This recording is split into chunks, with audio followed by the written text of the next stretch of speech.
A tax rate of 35% is very high, and the government should rethink this. In the short term, I think they should maintain the current tax rate of 30%.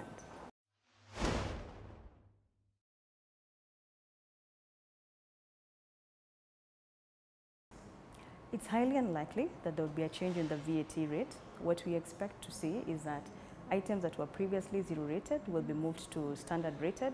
For instance, fuel that has been exempt for a very long time, for the last 5 years or so, will then become VATable at the rate of 16%.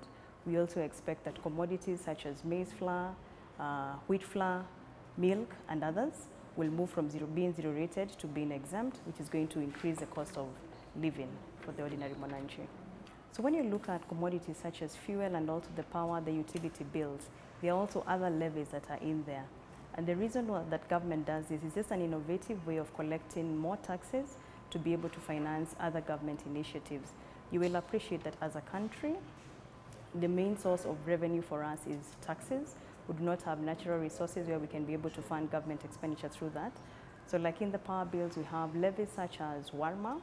Warma is about 5 cents per kilowatt hour, and warma is used to finance the operations of the Water Resource Management Authority. We also have ERC levy and rural electrification levy, and these are levies that are used to fund the operations of the respective entities. When it comes to fuel, we have the road maintenance levy that is predominantly used to maintain our roads. It's highly unlikely that the VAT rate is going to go up. We have a fairly new VAT Act that was enacted in 2013.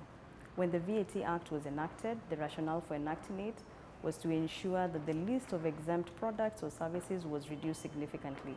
So what we are likely to see in this current bill is that there will be more items that will move from being zero rated to standard rated, or move from being zero rated to exempt, which is going to have an impact on the cost of living.